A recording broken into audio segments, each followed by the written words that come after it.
And the writers are going to keep fighting just like the actors, regardless of what Bill Maher says that, this might not be feasible for writers to be doing. They're going to keep fighting. And then Bill Maher had this whole statement. I just want to talk about this briefly. Just seeing his face makes me feel icky inside. Brutal. But he was saying that the writers, Mike, are asking for kooky things, he said. It's kooky. And he said, to break it down, no one is owed a living as a writer in Hollywood because it's, like health you go insurance. There. Yeah, it's kooky. Like, who wants this kooky health a slice insurance? of it if you continue to make money off of it for the next 30,000 years.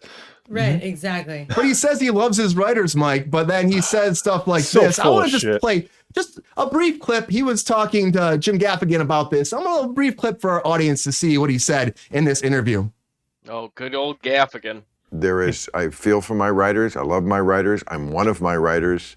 Yeah. But there's a big other side to it, and a lot of people are being hurt besides them. A lot of people who don't make as much money as them in this bipartisan world we have, where you're just in one camp or the other. There's no in between. You're either for the strike, like they're fucking Che Guevara out there.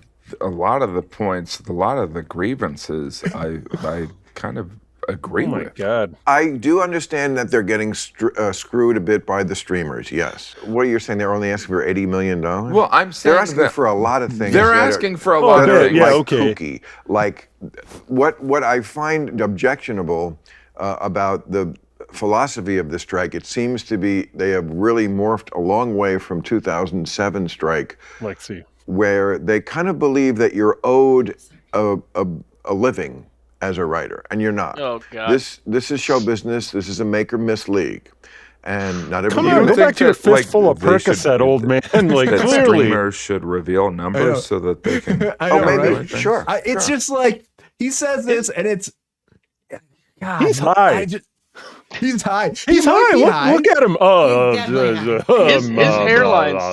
His hairline is really doing a lot of work there.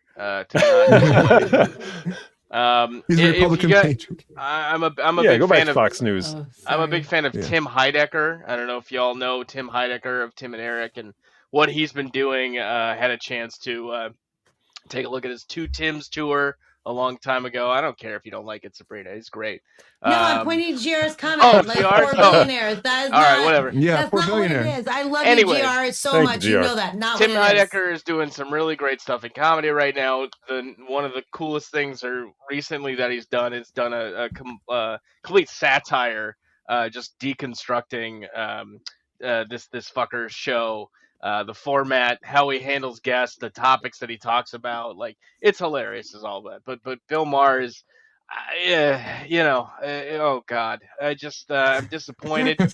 I think for a long time he was championed as this guy that was, kind of for, progressive things, and this is just the kind of shit where it's like, like I had an aunt-in-law who used to tell me, "Oh, just wait till you're older, you'll get more conservative," and apparently that's true for this fucker, because it's just terrible. Like, yes, there are a lot of demands, but he's also pretending that he's not. He pretends that he's still a champion of the working man. He's not. Exactly. I don't even think.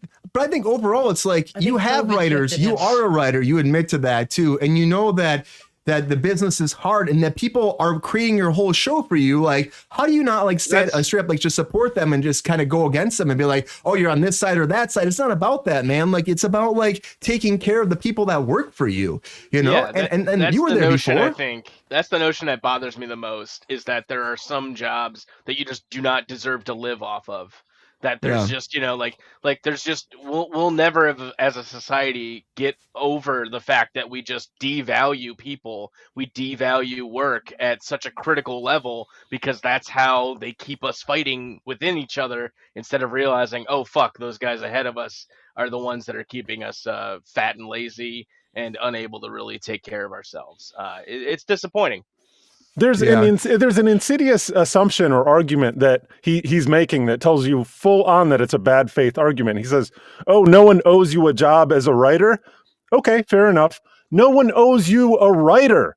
You have to compel people to write for you. To say no one owes you a job as a writer is to say that, if you have capital, like you're entitled to compel people to do your bidding. And that's not the case. Like, and it doesn't look that great when you smoke a cigar and lean back in your easy chair looking like the frickin' Onceler from the Lorax. Like, I mean, maybe this is, anything is alleged. He looks high to me. He looks high. Yeah. He looks high. It's his podcast. He's always high. Yeah, he's in his basement. He's got his okay. I mean, he's drinking, maybe weed or whatever, but I don't know. I don't know. But I don't know. Looks like pills. Are you talking about? It looks like pills to me. Yeah. Yeah. Also, Gaffigan. Yeah. Way to frickin' have a backbone, dog. Here and on Rogan the other day, I can't even remember, but frickin' Gaffigan, you're making family men and Catholics and stuff look good. So right on Gaffigan. Friend of the show, Gaffigan. Freaking enemy of the show, Maher. I'm over it, dog. Friend of the show. Newly named friend of the show, Gaffigan. It just made me lose a lot of respect for him because he knows all these people by name probably who work for him. And then he's like, I love you guys, but and I get a lot of people are hurting other businesses because there's a strike happening. You're talking about, the restaurants, the catering stuff. There's a lot of people like that. But overall, I just think that, you have to support these people. And, if the big wigs actually just paid the money and took care of them, we wouldn't be dealing with this right now. And, it's never going to end unless they actually cough up part of their money, Zaslav. Sabrina, what do you think? Do you think this is, does this help at all? Or do you think he was being, GR saying maybe he was being sarcastic? Do you think that's the thing? GR, that's to my comment. Because I was saying, it was out of context. Like you were commenting, the comments don't come like as they show, like as you type them, they don't come here. So like it was a little bit late. And if you rewatch what happened, like I had the revelation that I called you out for no reason. So I'm sorry. I'm sorry. I love you. And thank you. So yes. And also in Brian's like meme situation, it was a doobie, not a cigar. However, in the actual interview with Jim Gaffigan, it was a cigar. I think that's the confusion in that situation. What a creeper. Look at that. Be careful what you say, Sabrina. He's looking at you. Can you make a face like that, Sean? Do you have enough evil in your soul to pull that off? Can we do a side-by-side, Brian? Can we do a side-by-side? Hold on. I'm getting there. Yeah, give me a second here. We'll go back to Sabrina. We can do a side to side. I'll just wait. Sabrina, no, take it away. Do you think this is a good thing now you're going to a full Sabrina. Yeah, is this productive at all, Sabrina? No, I don't think it's productive at all. I'm actually, I used to really like Bill Maher. Like, back in the day, I used to really like him. I used to enjoy his show. I enjoyed, like, even recently on his show when he had like the new rules segment, like I would sometimes skip through the whole show and watch the new rules, and I'd at least get one or two laughs.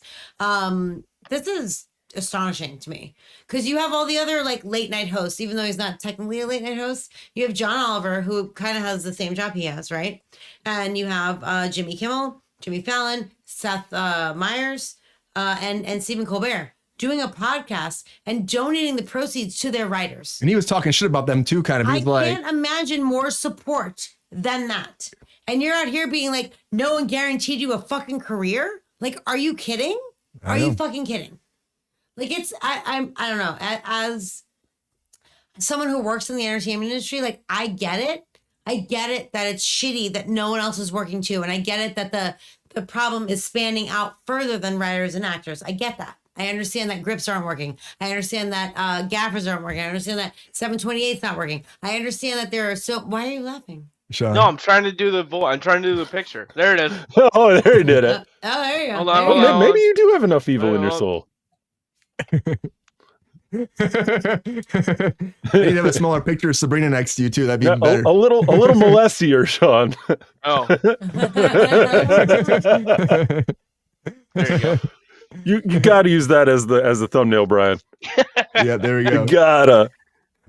But Sabrina, like you were saying, it's like these people, other people like Jimmy Fallon, Jimmy Kimmel, all them are standing up. And like I've said many times on this show, like Conan O'Brien during the last writer's strike that just went and straight up did an improv show and paid his fucking writers the entire fucking time.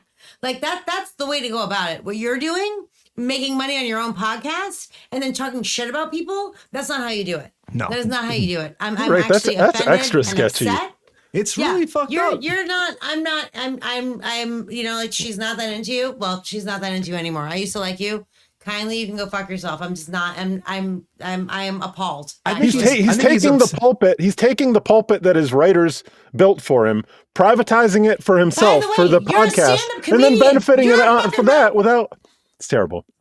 Yeah. You're a writer. He's a writer. What you do is write, and then you go and tell jokes on stage. He came from stand-up comedy. He's a fucking writer. And he even said, I'm one of my writers. But you're also the star of your show. So you make a shit ton more money than your writers, and you don't even give a fuck about them. No, and also, like, really quickly, like, you're saying that no one owes you, like, you don't deserve to make a living, or like, no one promises you to make a living, or whatever the fuck that stupid comment was. No, they don't. But if they're good enough to write on your fucking show, they should be able to make a fucking living. So fuck you, dude.